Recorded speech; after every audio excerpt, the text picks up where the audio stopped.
The first time he put his hand on my back, it was in the break room, between the humming refrigerator and the microwave that always ran 15 seconds hotter than it should. His palm was light, like he was trying to convince both of us it wasn't happening. "Great job on the Q3 deck," he said, squeezing once, a quick punctuation at the end of a sentence. My mouth formed the automatic smile I used around senior people. I laughed too brightly at something he said about crushing the KPIs, a phrase that always felt like a gym bro trying to wear a tie. When he left, my shoulder blades were buzzing, like I'd leaned against a live wire.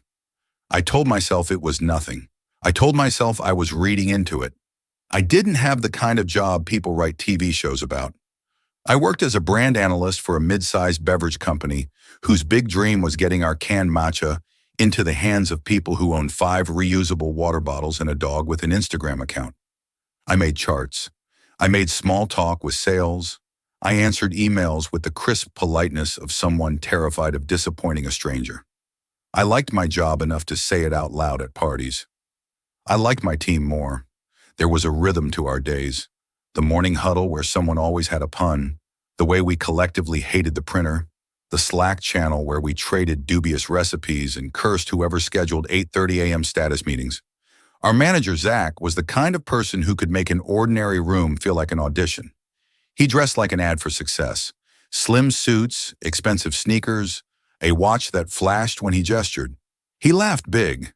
He said things like, "We're a family," during all-hands meetings, which made me want to crawl out of my skin. But he also championed us. When I joined last year, he told me I had excellent instincts. He'd CC me on emails with VPs. He'd clap when I finished presentations. It felt like sunlight, and I soaked it up because I am, against all my efforts, someone who responds to praise like a plant on a windowsill. I didn't clock the pattern at first. It was just a comment here, a glance there. The way he'd stand too close behind my chair and lean over to point at my screen, his breath warm on the part of my hair. Once, during a late night at the office, he joked that my work husband was the spreadsheet because you're always opening him up. I laughed then, even as my stomach clenched. You learn early that laughing is easier than correcting powerful men. Laughing is a way to pass through a room without changing its temperature. The day it tipped into unmistakable, I was wearing a green silk blouse I'd bought on sale, the kind of thing I didn't usually risk at work because I'm a spiller by nature. We had a client presentation, and I'd rehearsed my slides until the words felt like zipper teeth. Afterward, as everyone milled around pretending the cookies weren't stale, Zach leaned close, low voice against the hum of conversation. "By the way," he said, eyes skimming my neckline in a way he probably thought was subtle, "that color is dangerous on you." I felt my face heat, confusion, shame, anger knitting together, and he smiled like we shared a secret I hadn't agreed to. I told myself I was being dramatic. I told myself I needed thicker skin. I told myself he complimented everyone. My colleague Priya once called his style equal opportunity inappropriate. But when I tried to mention it to her, vaguely, she shrugged. "He's harmless," she said, rolling her eyes. "He's just Zach." That phrase, just Zach, did so much work. It was a permission slip. It was an instruction. Over the next month, the comments multiplied. "What, no lipstick today? If you keep outperforming like this, I'm going to have to marry you to the brand. You're too nice. I need you to be mean sometimes. Be mean to me." The last one he said during a one-on-one, grinning at me like a dare. He said it because he knows, of course he knows, that I apologize when someone steps on my foot. When I started getting texts after hours, I felt the bottom drop out. The first one was at 10:47 p.m. on a Wednesday. "You awake?" I stared at it, my phone lighting up my dark room. I typed, deleted, typed, "What's up?" He didn't answer. The next morning he sent, "Ignore me. Late night deck envy, lol." I spent an hour rereading my previous messages to him, hunting for clues in banal words. The second text happened on a Sunday. "You at the gym?" I was not. I was in sweatpants eating cereal out of a mixing bowl. I didn't respond. On Monday, he stopped by my desk and said, "Busy weekend?" with a smile that folded itself into my stomach like a paper cut. I started documenting because it felt like a life raft. I am a list person when frightened. I opened notes on my phone and began logging. Date, time, words, what I wore, how many feet away everyone else was, whether I could smell the spearmint gum he chewed like it was a personality trait. It felt ridiculous at first, like I was making a conspiracy board of my own paranoia. But the list grew in a way that betrayed me. There's a difference between a feeling and a pattern, and I watched a pattern knit itself into a net. The day I decided to report him wasn't the worst day, objectively. We were at a happy hour Zach insisted on hosting to reward hustle, meaning he'd picked a bar with dim lighting and craft cocktails named after traits I don't possess. We were squeezed into a corner banquette, and everyone was loud, that kind of neon joy that comes when alcohol blurs the edges of office hierarchies. Zach slid into the seat next to me, even though there were others open, thigh pressed to mine. When I shifted, he shifted. "Don't run away," he joked. He ordered tequila shots and raised his glass. "To my star," he said, looking at me, "to the person who makes me look good." His hand found my knee under the table, a warm weight that shot panic straight through me. I stared at the menu until the words blurred. Across from us, Priya was telling a story, laughing with her head thrown back, oblivious to the collision happening 6 inches from her. I left early, inventing a headache so aggressively I convinced myself I had one. Outside, the air was wet, summer trying to muscle its way into spring. I stood under the awning and shook. It was the shake that convinced me. Not the hand, not the words. The way my body wanted out. I called my sister from the sidewalk, and when she heard my voice, she said, "I'm coming to you," like we lived in the same city and not 3 hours apart. She didn't talk me out of it. She didn't tell me I was overreacting. She said, "You're not crazy for wanting to be safe at work." HR was a glass-walled office with soft chairs and bowls of branded mints. The HR director, Melissa, had the kind of voice that made you want to borrow her sweater. "Thank you for coming to us," she said, hands folded, eyes full of this rehearsed empathy I tried to trust. I brought my notes. I brought screenshots. I brought enough shame to fill the room like fog. I said the phrases that made my tongue go numb. Unwanted attention, inappropriate contact, created a hostile environment. Melissa nodded and took notes. "We take these concerns very seriously," she said. "I want you to feel safe." She asked if I wanted to file a formal complaint. The word formal sounded like a cliff edge. I thought about my rent, about the job postings I'd saved for someday, about how tired I was of convincing myself my discomfort was a personal failing. I said yes. They gave me a packet. They gave me a case number. They gave me 2 weeks of paid leave to ensure you have space while we look into this. I walked home under a sky so bright it felt like it wanted to burn me clean. I told myself I'd done the right thing. I told myself that was the hardest part. It wasn't until the next morning that the group Slack changed. I woke up to a thread in Muchin Wins of the Week, Zach's domain, where he usually posted any good news like he was pinning medals on his soldiers. This time, it was Priya. "Shout out to everyone who stayed late last night to fix the shelf-stable issue." "That's what teamwork looks like." Hannah replied with heart emojis. Someone else added, "We're a family." My stomach dipped. Underneath, Zach wrote, "This team has each other's backs. Always." The words felt pointed, like a spear thrown into the space I wasn't in. My Slack sidebar showed a new private channel I wasn't part of, with a lock beside it and a name that only said Ops Core. My notifications were quiet, too quiet, the way a room goes silent when you walk in and no one wants to be seen turning their head. At noon, my work friend Matt texted me on my personal phone. "Hey, you okay?" Relief surged so fast I had to sit down. "Thanks for asking. I'm on leave," I wrote, the words strange and cold. 3 dots. Then, "Yeah, I heard. People are talking." I stared at that sentence until the letters rearranged themselves into shapes. "Talking about what?" I typed. "Just that you made a move, that you're mad about feedback, that you're sensitive," he added. "I didn't say that. That's just the vibe." He stopped then, and I could feel him choosing not to say more. My sister called that evening. "How'd today go?" she asked. I told her about Slack. I told her about the silence that didn't feel like peace. She was quiet for a second, then said, "You know what happens when you flip on the light in a kitchen with roaches? They scatter. They also get loud." I laughed, a brittle sound, but it helped. I clung to that image, the scurry, the hiss. I told myself truth didn't need everyone to clap for it. I told myself tomorrow would be calmer. The next day, Melissa emailed. The subject line was, "Follow-up questions." In the body, a list that made my heart race. "Can you provide the exact date when Zach touched your knee under the table? Who was seated within direct line of sight? Did you ever verbally tell him to stop? Did you engage in any romantic or sexual banter with Zach that he might have misinterpreted?" I stared at that last one until it blurred. I knew theoretically that HR protects the company. I knew theoretically that investigating means asking hard things. But there is a particular shame in having to account for every time you laugh to survive. I wrote the answers carefully, like driving on ice. When I hit send, my phone lit up. A DM from Hannah, my cube neighbor, who once brought me soup when I had a cold. "Hey, random Q. Are you coming to the offsite next Friday?" The offsite I hadn't been invited to. I typed, deleted, typed, "I'm on leave." She replied with a single teardrop emoji and, "Miss you here."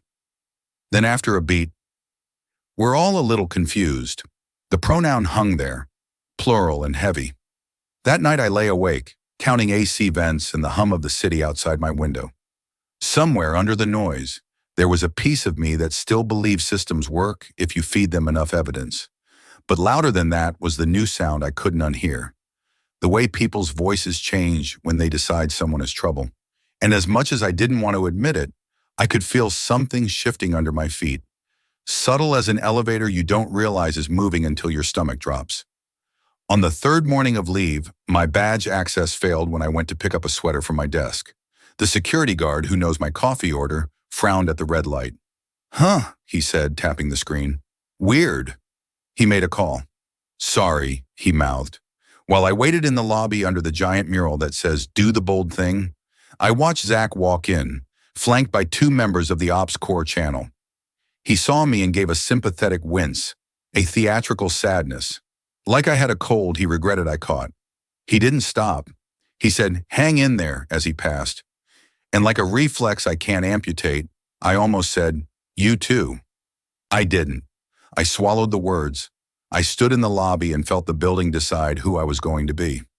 When I finally got back to my apartment that afternoon, I sat on the couch and just stared at my phone.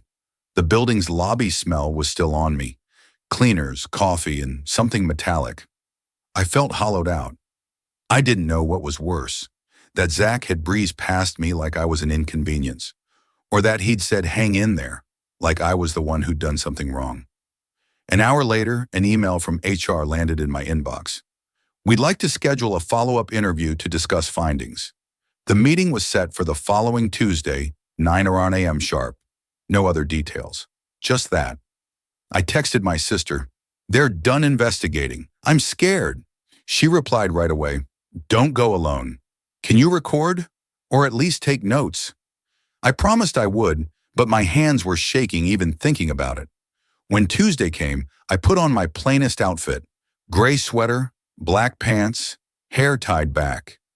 I didn't want to give them any reason to interpret, to twist, to say she's making a statement. I brought my notebook, my printed copies of the texts, my list of dates and details.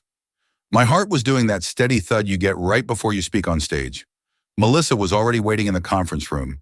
She wasn't alone this time. Another HR rep sat beside her, a man I'd never seen before with a laptop open and a smile that didn't touch his eyes. "Thanks for coming in," Melissa said softly. "We know this isn't easy." I nodded, throat dry. She took a breath. "We've completed our investigation, and we spoke with several people who were present during the incidents you mentioned."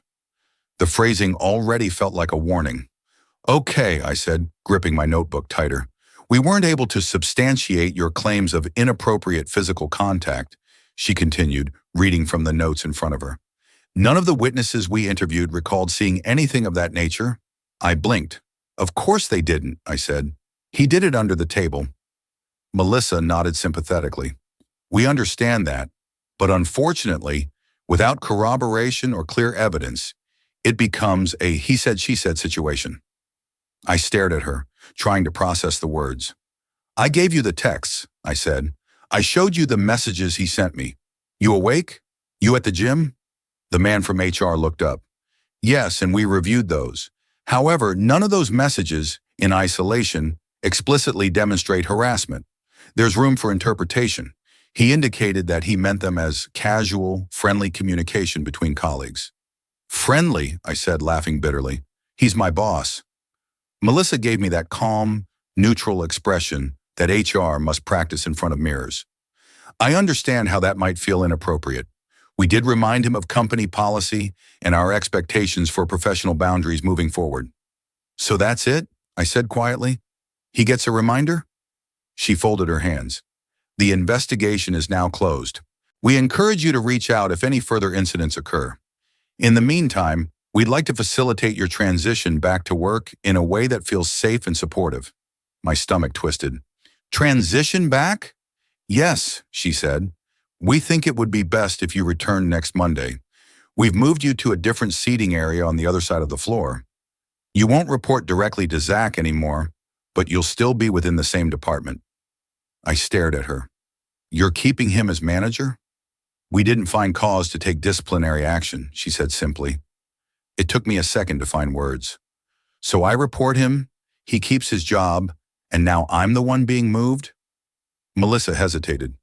We just want to make sure everyone feels comfortable. That word, comfortable, hit me like a punch. I'd spent months pretending to be comfortable.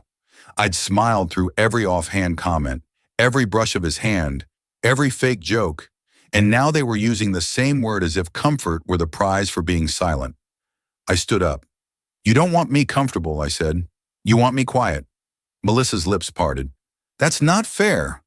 No, I said, voice shaking. It's exactly fair. I left the room before I started crying. Outside, the office hallways felt hostile, even though no one said a word to me. People looked at me differently now, some with curiosity, others with a flicker of guilt. When I walked past the break room, two coworkers stopped talking mid-sentence. Priya gave me a tight, awkward smile that didn't reach her eyes. At my desk, I found a small stack of my belongings boxed up neatly. Pens, notebooks, a mug with a chip on the handle. A note taped to the box said, Welcome back.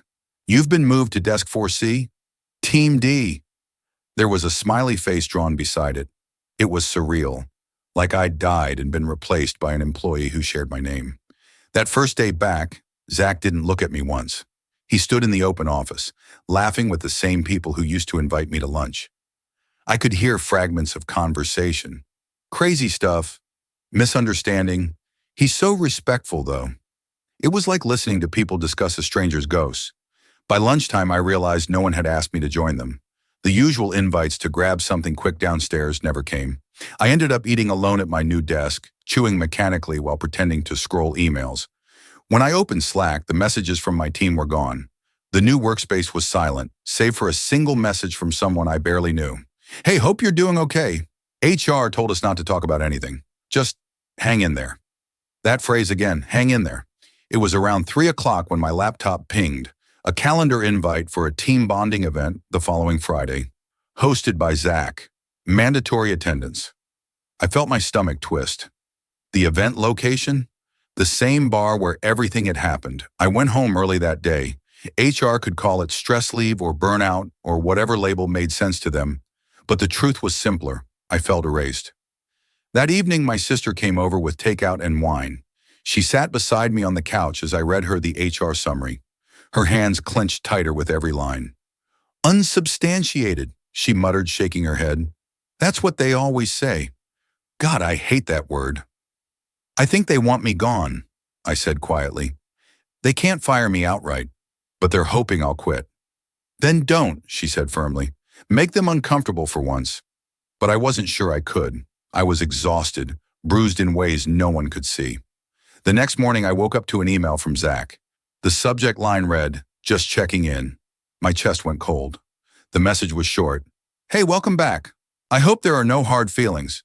Let's get coffee soon and clear the air. We're all adults here.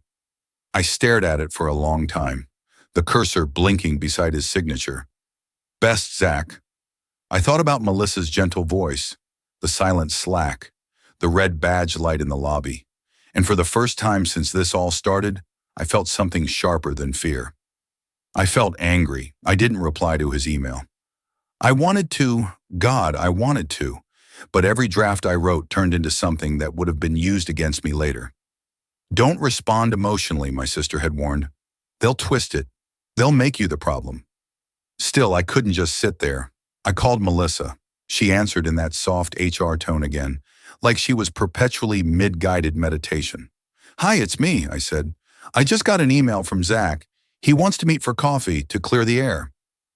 There was a pause. I could hear the faint click of a keyboard. I see, she said finally. Well, if you're uncomfortable, you're under no obligation to meet him. That's it, I said. You're not going to tell him to stop contacting me directly? He's your manager's manager now, she said gently, so some contact may still occur. But if you feel it crosses a boundary, please document it. Document it. The phrase made me want to throw my phone. I had been documenting everything for months.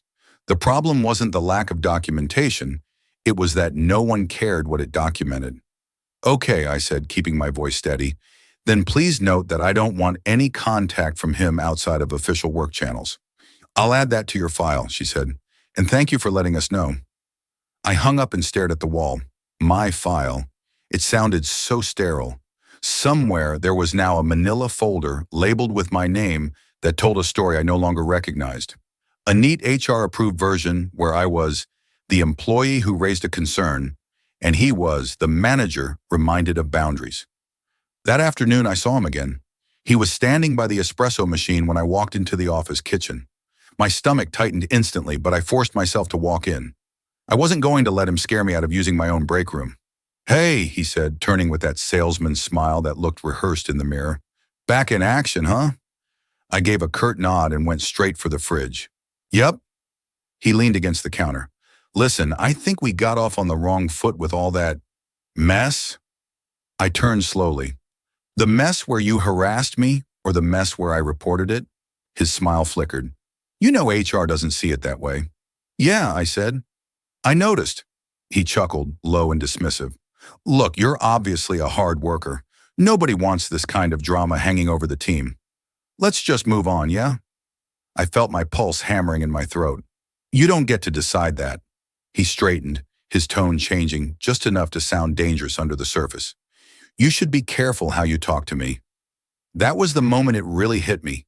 He wasn't just smug. He was sure he was untouchable. Are you threatening me? I asked quietly. He smirked. Of course not. I'm just saying people notice attitude, especially after everything. My hands shook as I grabbed my coffee cup and left the room. He called after me. See you at the offsite, superstar. I didn't look back. The rest of the week crawled. My coworkers kept their distance, polite but icy. They'd say hello in hallways but never linger, like friendliness might be contagious. The group lunches I used to love became whispers behind closed doors. When I walked by, I could feel conversations pause mid-sentence. Priya, once my closest friend there, stopped responding to my texts entirely. The last one she'd sent, weeks ago, just said, "This whole thing is stressful for everyone." By Thursday, I knew I couldn't go to that offsite. I emailed HR. Given the current circumstances, I do not feel comfortable attending any offsite events where Zach will be present. An hour later, Melissa replied, attendance is encouraged for team cohesion, but we understand your concerns. If you choose not to attend, please submit a PTO request for that day. So not going would cost me a vacation day. I stared at the screen, the injustice of it like a sour taste in my mouth. But I couldn't make myself go. I submitted the request. That Friday, I worked from home. Around 6 p.m., I opened Instagram out of habit and froze. My feed was full of photos from the offsite. My coworkers were at the bar, drinks in hand, laughing under neon lights. Zach was front and center, arms slung around Priya, both of them grinning. The caption read, "Team Spirit, so grateful for this crew." The comments were worse. "Best boss ever. Love this family. Wouldn't trade this team for the world." I closed the app and threw my phone onto the couch like it had burned me. I sat there for a long time, shaking with something I couldn't name. Anger, yes. Betrayal, absolutely. But underneath it was something smaller and meaner. Humiliation. The kind that makes you question your own sanity. Was I the problem? Did I overreact? Was I truly alone in seeing what he'd done? That night I barely slept. Every time I closed my eyes, I saw his smirk in the kitchen. His casual, people notice attitude. By Monday, I'd made a decision. If HR wouldn't protect me, I'd go higher. I spent my lunch break researching whistleblower protections and internal escalation processes. I found the contact for our company's corporate ethics hotline. Anonymous, supposedly independent. My hands trembled as I filled out the online form, describing everything from the first touch in the break room to the off-site harassment. I attached screenshots, timestamps, copies of emails. I hit submit before I could overthink it. For the first time in weeks, I felt something close to relief. But the relief didn't last. 2 days later, my inbox pinged with a message from HR marked confidential. We received notice of a complaint submitted to the ethics hotline regarding your prior allegations. Please be advised that this action may complicate the internal process we've already concluded. We would like to meet to discuss your next steps. I read it 3 times before it sank in. They knew it was me. The anonymous report wasn't anonymous at all. That afternoon, I found a sticky note on my monitor. No name, just one line written in blue pen. Snitches don't last long here. My blood ran cold. I looked around the office. Everyone was typing, chatting, pretending not to notice me. No one met my eyes. And for the first time, I realized what I was really up against. It wasn't just Zach anymore. It was all of them. I took a photo of the sticky note before I touched it. My hand was shaking so badly that the picture came out blurry, but I didn't care. I just needed proof that it existed. Then I peeled it off and dropped it into my purse like it was something toxic. I went straight to the bathroom and locked myself in a stall. My heart was hammering, the kind of hard thud that drowns out thought. I sat there on the closed toilet lid and stared at the blue pen ink seeping through the paper in my bag. Snitches don't last long here. It could have been anyone. Half the floor had access to my desk. Maybe someone from Zach's team. Maybe someone who thought they were being loyal, funny, or just cruel. I couldn't know. But what I did know was that this wasn't just whispers anymore. It was intimidation. I texted my sister the photo. Within seconds, she was calling me. Jesus, they left that on your desk. Yeah. Get out of there, she said immediately. I can't just leave in the middle of the day. You can if you don't feel safe. She was right, but I couldn't bring myself to move. The idea of walking back through that open office, pretending everything was fine, felt impossible. After a few minutes, I forced myself up. I splashed water on my face, checked my reflection, eyes red, jaw tight, shoulders squared like someone preparing for battle. Then I went straight to HR again. Melissa was in a meeting, so the assistant told me to wait. I stood there in the glass lobby outside her office, holding the sticky note in my hand like evidence of a crime. When she finally came out, she smiled automatically. Hey there, do you have a minute? She said, her voice still sugary from whatever meeting she'd been in. I held up the note. Someone left this on my desk. Her face changed slightly. Just a flicker, but I saw it. She gestured toward the chairs. Let's sit down. Inside, I explained what happened, showed her the photo, the note itself. She took it carefully, placing it flat on the table like she didn't want to touch it too much. That's concerning, she said. Concerning, I repeated. It's a threat. Yes, she said quickly. Of course, we'll look into it. How? I demanded. There aren't cameras on that side of the office. Are you going to ask everyone one by one if they did it? Melissa kept her calm expression. We'll start by reminding the team that retaliatory behavior violates company policy. Sometimes that's enough to discourage. I'm being harassed again, I interrupted, my voice cracking. And you're going to send a reminder? She blinked at me. I understand this must be very frustrating, but please know we're handling this within protocol. Protocol, that word again.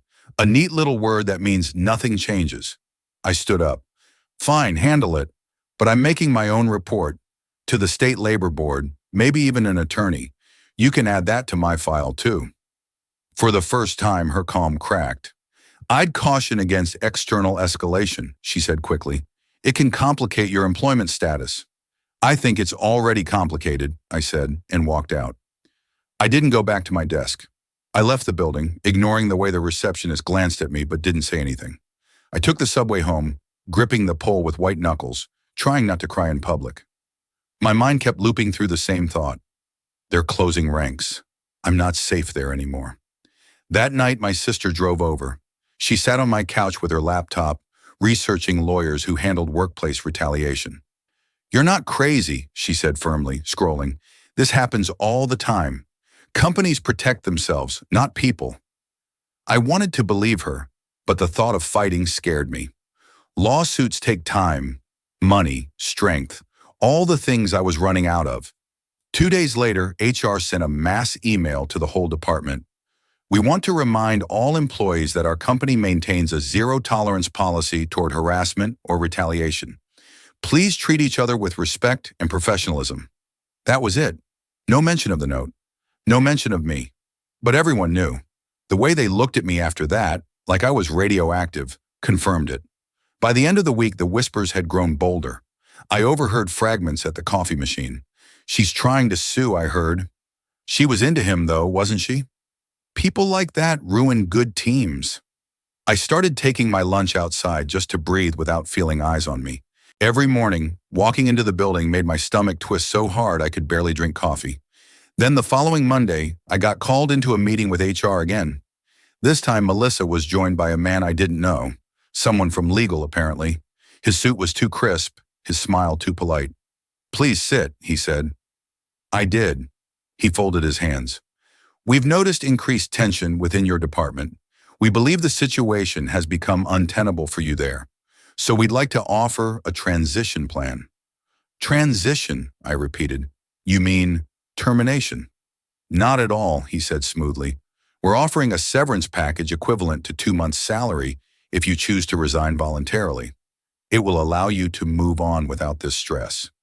My throat went dry. You want me to quit? Melissa jumped in. We're trying to make this as supportive as possible. I laughed bitterly. Supportive would have been doing something when I reported him. The lawyer kept his voice even. Of course, you're free to decline the offer, but if you do, please understand that your current work environment is unlikely to improve in the near term. The meaning behind that was clear. They weren't firing me, but they were making sure I couldn't stay. I sat there in silence, staring at the papers they slid across the table. I could see my name typed neatly at the top, next to phrases like confidential separation and non-disclosure agreement. Can I think about it? I asked finally. Of course, Melissa said with that same soft voice. Take a few days. We just want what's best for everyone. I walked out feeling like the floor had given way beneath me. That night I read the agreement over and over. 2 months' pay, a clean reference, a promise not to speak publicly about internal matters. I called my sister again. They want to buy my silencer, I said. She was quiet for a moment, then asked, What are you going to do? I don't know, I admitted. If I take it, I'm complicit. If I don't, I lose everything anyway. And for the first time since all of this began, I started to wonder if fighting was even worth it. But then I opened my phone and looked at the photo of the sticky note. The words glared back up at me. Snitches don't last long here. And I realized they wanted me gone because they knew I wasn't afraid anymore. I didn't sleep that night. I just sat on my couch with the severance papers in my lap, the streetlight from outside cutting the page in half. Every word on that document screamed compromise, non-disparagement clause, no future claims, mutual release of liability. It was the kind of language that pretends to sound equal while burying the truth underneath. By 3 a.m, I'd already made up my mind. I wasn't signing. Not yet. Maybe not ever. I wasn't going to let them rewrite what happened. The next day, I called one of the employment lawyers my sister had found. Her name was Grace, and she had a voice that was calm but sharp, like she'd been doing this long enough to see the pattern 100 times before. I told her everything, every text, every meeting, every time HR said protocol. I even emailed her the photo of the sticky note. She listened without interrupting. When I finally ran out of words, she exhaled through her nose and said, You did the right things. You documented, you reported, you followed the chain of command. What they're doing now is textbook retaliation. Hearing her say that out loud felt like oxygen. She explained my options. I could file a complaint with the Equal Employment Opportunity Commission, EEOC. It wouldn't be fast and it wouldn't be easy, but it would make the company take notice. They'll try to scare you into silence, she said. They'll call it a misunderstanding, a cultural miscommunication, anything but what it is. Don't let them. I agreed to hire her that same day. When I emailed HR to say I wouldn't be signing their transition plan, Melissa's reply was almost immediate. Understood. Please note that your continued employment will remain subject to company policies and expectations of professionalism. That last word, professionalism, felt like a threat in a cardigan. The following week was pure tension. No one spoke to me unless they had to. My projects were quietly reassigned. When I checked the shared drive, my permissions had changed. I no longer had access to most folders. It was a slow erasure, polite and bureaucratic. Zach, of course, was thriving. He'd started posting motivational quotes on LinkedIn again. Leadership isn't about control, it's about trust. The comments from coworkers made me nauseous. So true, boss. Love your leadership. Every day I felt smaller, but then I'd think about what Grace said. Retaliation is proof that you were right. So I started collecting again. Screenshots, emails, meeting notes, timestamps. Every micro move they made to push me out. It wasn't about revenge. It was about record keeping. About building something solid enough to stand on when they tried to pull the floor out from under me. About 2 weeks after I refused the severance, HR requested another meeting. I brought my lawyer this time. Melissa's face when Grace walked in was priceless. A flicker of surprise, then discomfort, then the tight corporate smile. Thank you for meeting with us, Melissa began. We just wanted to make sure everyone's aligned moving forward. Grace sat beside me, composed, her legal pad balanced on her knee. Alignment sounds good, she said. Why don't you clarify what that means in writing? The rest of the meeting was a polite tug of war. HR tried to frame my situation as a difficult interpersonal dynamic. Grace kept steering it back to unlawful retaliation. Every time Melissa said, we understand how she feels, Grace said, feelings are irrelevant. Let's talk about actions. By the end, HR looked rattled. They didn't say anything openly hostile, but the tone had changed. I wasn't the powerless employee anymore. I was a liability. After that, things got quieter, uncomfortably so. No more direct messages from Zach. No more casual check-ins. I wasn't invited to meetings anymore, but at least no one cornered me in the kitchen. Then one morning, about a month later, an email from the corporate office appeared in my inbox. The subject line was, Notice of External Investigation. The EEOC had officially opened a case. That day was the first time I felt like maybe, just maybe, the system might actually work. Of course, the backlash started almost immediately. By lunchtime, the whispers were back, sharper this time. Priya wouldn't look me in the eye. Hannah muttered something when I walked past that sounded like witch hunt. Someone left an anonymous note on the whiteboard. Some people just love drama. But there was something different in me now. Their cruelty didn't stick the same way. Because for the first time, I knew they were scared too. 2 weeks later, Grace called with an update. They've lawyered up, she said. They'll try to settle before this gets traction. What does that mean for me? I asked. It means you have leverage, she said. Don't say a word to anyone at work. Let them make the next move. The next move came faster than either of us expected. One Friday afternoon, right before the end of the day, Melissa showed up at my desk. She didn't smile this time. Do you have a minute? We went into a small side room. No windows, just beige walls and stale air. She sat across from me, clutching a folder. We've decided to place you on paid administrative leave pending the outcome of the investigation, she said. I almost laughed. Paid leave, I said. That's what you do when someone's being investigated for misconduct. She kept her voice even. It's standard practice to prevent further disruption during sensitive processes. Disruption? I said. You mean me showing up to work? She didn't answer that. You'll retain full pay and benefits during this time. I leaned back in the chair staring at her. And what happens when this is over? That depends on the finding, she said. I stood up. You mean it depends on how much noise you think I'll make? Her jaw tightened. I'm sorry you feel that way. I walked out without another word. By the time I got home, my company email had already been deactivated. I poured a glass of wine, sat down at my kitchen table and called Grace. They suspended me, I said. Good, she said calmly. Let them. They're panicking. That's the beginning of them losing control of the narrative. Then what? Then we keep going. I looked around my quiet apartment, the sun setting through the blinds, turning everything golden sharp. I'd never felt more alone, or more certain, because now, finally, it wasn't just my word against his. It was my word against theirs. And I was done being quiet. The first few days on leave felt surreal. The silence that had once felt suffocating now hummed with a strange freedom. I could sleep without setting an alarm, open my laptop without dreading unread messages. But every quiet moment came with an aftertaste of fear. What if they found a way to bury everything? What if the investigation went nowhere again? Grace called every few days to keep me updated. The EEOC requested internal emails and personnel records, she told me one morning.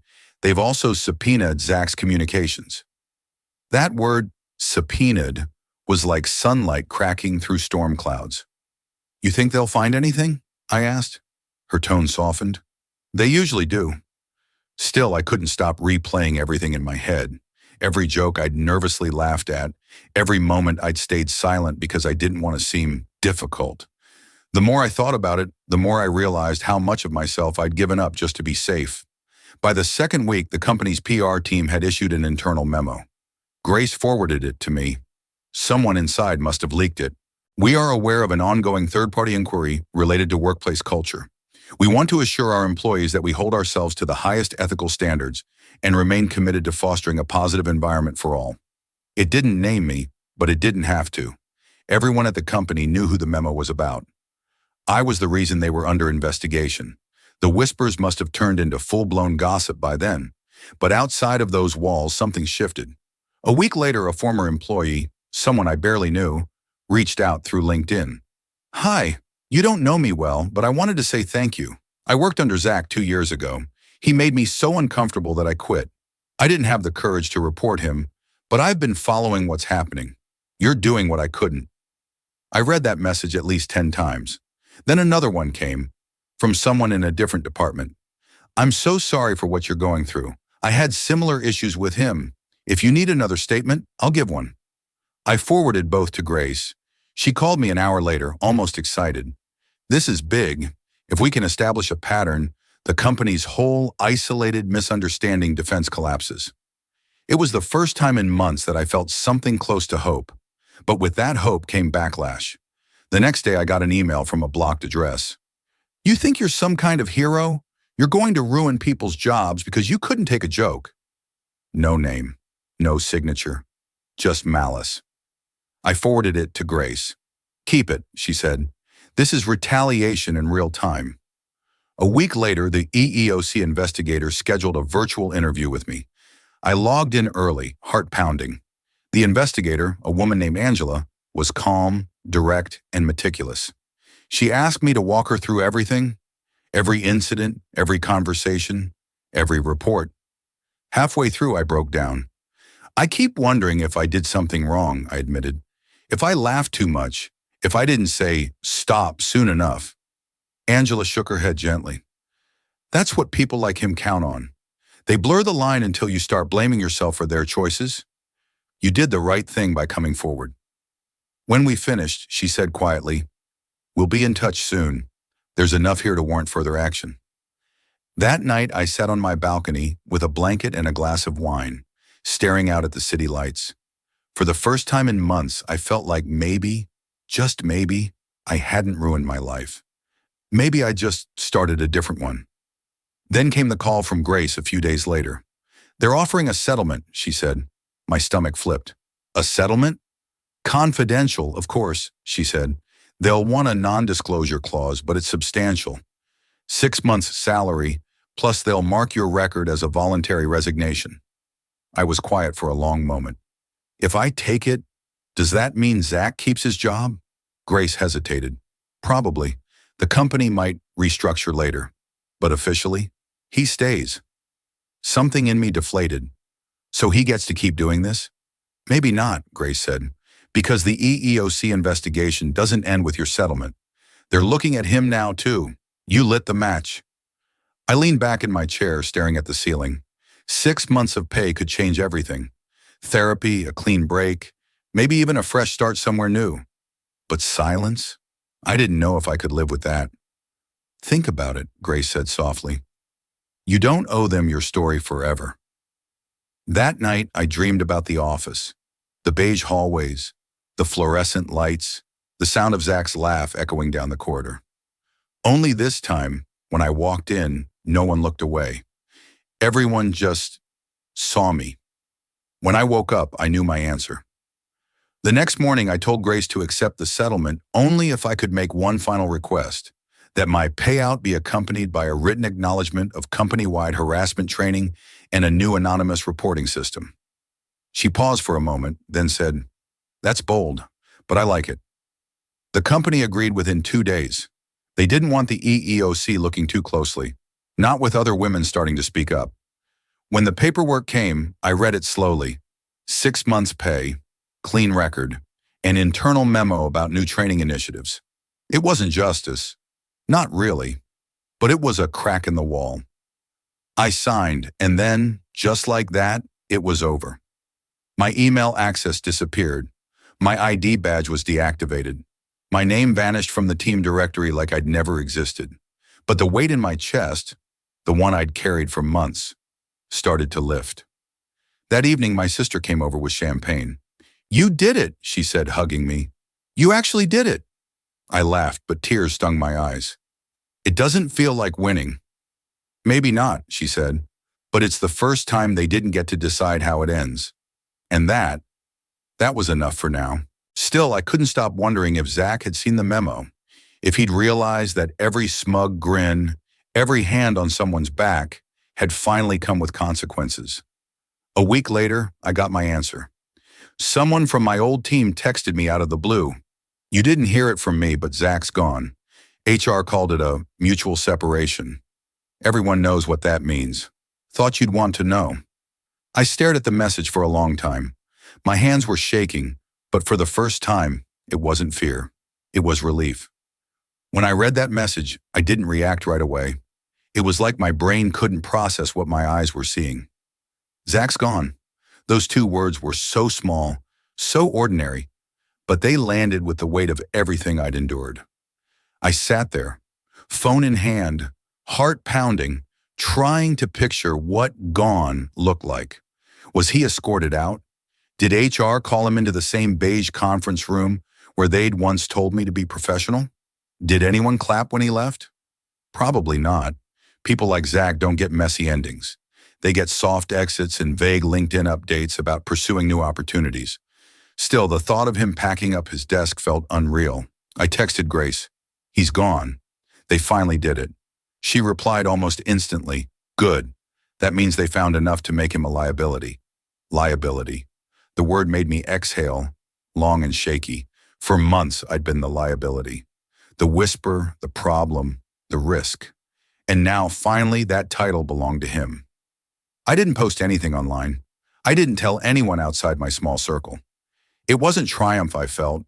It was quiet exhaustion, like someone had been holding me underwater and I'd finally surfaced, gasping, but alive.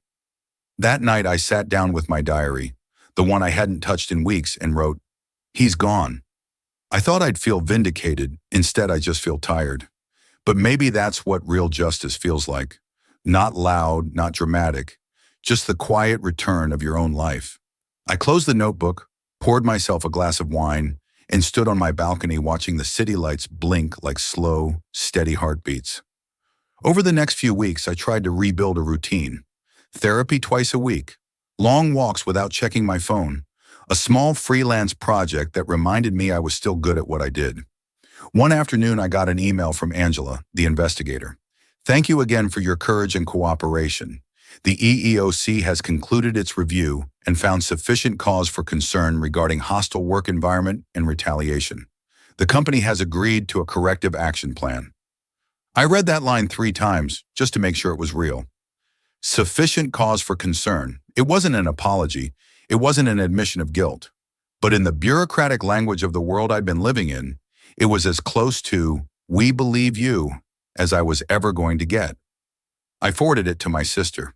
She replied with a single line, "He lost. You didn't." But winning felt complicated. Every so often, I'd still wake up in a panic, heart racing, thinking about the sticky note, about Melissa's soft voice, about the way my coworkers' laughter used to stop when I walked in. Trauma lingers quietly, like background noise you can't quite turn off. Still, things were changing. One morning, scrolling through LinkedIn, I noticed a familiar company update. We're proud to announce a new initiative focused on workplace equity, inclusion, and accountability. There was a smiling photo of Melissa attached. I laughed out loud, part disbelief, part irony. I'd spent months begging her to see me, and now she was the face of reform. I almost kept scrolling, but something made me stop. Because under that post, there were comments from people I didn't know, former employees, new hires, writing things like, "So glad this is being addressed," and "It's about time." And I realized something. Maybe my story wasn't just mine anymore. A few days later, I got a handwritten note in the mail with no return address. The handwriting was small, neat. I wanted to say thank you. I work there now. Things are different, not perfect, but safer. People talk about boundaries now. They whisper less. You did that. I must have read that note a dozen times before I set it down. The words weren't grand. They weren't even signed. But they were proof. Proof that something had shifted. That evening, I went to dinner with my sister. The air was warm, the kind of golden summer dusk that makes everything feel possible. She raised her glass and said, "So what's next for you?" I smiled. "I think I'm done surviving," I said. "I want to build something." "Something?" she asked, grinning. "Yeah, maybe a blog or a podcast or just a place where women can talk about this without fear." She nodded. "Call it The Quiet Ones," I laughed. "Why?" "Because that's what you were," she said, "and you're not anymore." It stuck with me. A month later, I started writing publicly. Not about my company by name, not about Zach specifically, but about the system that protects men like him. I wrote about the gaslighting, the quiet retaliation, the exhaustion of being told to hang in there. The first post got shared hundreds of times, then thousands. I started getting messages, some heartbreaking, some hopeful, from people who'd lived the same story in different offices, in different cities, under different fluorescent lights. One message stood out. It was from someone who said, "I reported him because I read your story. HR didn't believe me at first either, but I didn't back down. Thank you for giving me the courage to speak." I cried when I read that, because maybe that was the real ending. Not the settlement, not Zach being gone, not even the memo. It was that somewhere out there, another woman wouldn't have to go through it alone. I still think about the version of me who first walked into HR clutching her notebook, shaking, thinking that doing the right thing would protect her. She had no idea what was coming, but I'm proud of her. She didn't let them break her. Now when I look in the mirror, I see her again, but steadier, stronger, louder. And when I think about Zach, about Melissa, about that office and its polished silence, I don't feel fear anymore. I just feel distance, the kind that comes when you've already walked away. And this time, you're not looking back. It's been over a year now. Sometimes it feels like a lifetime ago. Sometimes it still hits me like it happened last week. I've moved cities. I rent a small apartment with big windows that let in too much light in the morning. I freelance now. Branding, communications, the kind of work I used to do for people like Zach. Except now I get to choose who I work for. I tell clients up front that I don't tolerate casual disrespect, and the ones who flinch at that phrase don't get a follow-up email. The quiet here is different.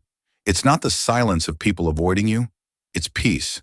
The hum of my own thoughts without the weight of walking on eggshells. Every once in a while, something will trigger me. A stranger standing too close on the subway. A supervisor's joking tone that sounds a little too familiar. And I feel that same freeze in my chest. But therapy has taught me how to name it. Naming takes away its power. A few months back, I was invited to speak at a small panel about workplace harassment and whistleblower retaliation. It wasn't fancy, just a community event at a co-working space. But sitting on that stage, telling my story out loud for the first time, felt like stepping out from behind glass. When it ended, a young woman came up to me. She couldn't have been older than 22. She said, "I thought I was weak for not being able to laugh it off. Hearing you talk made me realize it's not weakness, it's boundaries." I told her what I wish someone had told me. You're not overreacting when you protect yourself. That night, I came home and opened my old diary again, the one I thought I'd retired. The pages were yellowed at the edges, still holding the scent of ink and fear. I flipped to the entry from the day I went to HR, the one that began with, "I think I'm doing the right thing." I added a line underneath it. You were. I keep that notebook now, not as evidence, but as a relic. Proof that even when I was terrified, I still showed up for myself. Grace and I still talk occasionally. She always says the same thing. You changed something there, whether you see it or not. I used to doubt that. But every so often, I get emails from women still at the company telling me about new leadership, about workshops that actually mean something, about HR staff who actually intervene. One of them even said they have an anonymous hotline now that's actually anonymous. That makes me smile. It's not perfect. Nothing is. But it's better. And maybe that's enough. Last week, I got a LinkedIn message from someone unexpected. Priya. It took me a while to decide whether to open it. When I finally did, it said, "Hey, I don't know if this means anything after how I acted, but I'm sorry. I should have stood up for you. We were all scared. You didn't deserve what happened." I stared at it for a long time before replying. "Thank you. I was scared too." That was all I wrote. There was nothing else to say. Later that evening, I met my sister for dinner again. Same restaurant, same table by the window. She asked how I felt now that everything had finally settled. I thought for a moment. "Lighter," I said. "Not fixed, just lighter." She smiled. That's what healing feels like. Sometimes I still wonder what Zach tells people now. Maybe he's found another company, another team to charm. Maybe he's learned nothing. But I also know this. He'll never again assume silence is guaranteed. Because somewhere in his mind, there's a record of a woman who refused to laugh it off, who refused to disappear quietly. I've stopped checking his name online. I've stopped rereading old emails. Instead, I write new things. Stories, essays, sometimes just notes to myself. The header on my blog reads, "We speak so the next one doesn't have to whisper." It's not revenge, it's legacy. A few weeks ago, I got invited to consult for a startup founded by women. During our onboarding call, the CEO said, "We read your blog. That's why we wanted you. We want to build it right from the start."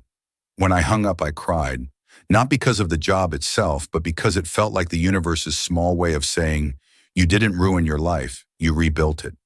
Some nights when I can't sleep, I still think about that first day in the break room. The hand on my back, the laugh I forced, the voice in my head whispering, "Don't make a scene." If I could go back, I'd tell that version of me, "You're not making a scene. You're drawing a line. And one day that line will turn into a doorway." I know now that standing up for yourself doesn't always look like victory. Sometimes it looks like walking away with nothing but your own dignity and realizing that's worth more than any paycheck, any recommendation, any company's approval. I keep the sticky note in a drawer still, pressed between 2 pages of my old notebook. Snitches don't last long here. The words don't scare me anymore. They remind me that I did last, that I'm still here. And if anyone ever asks what happened, why I left, what it cost, whether it was worth it, I tell them the truth. It wasn't easy. It wasn't fair. But it was necessary, because silence protects the system. And speaking, even when your voice shakes, protects everyone else.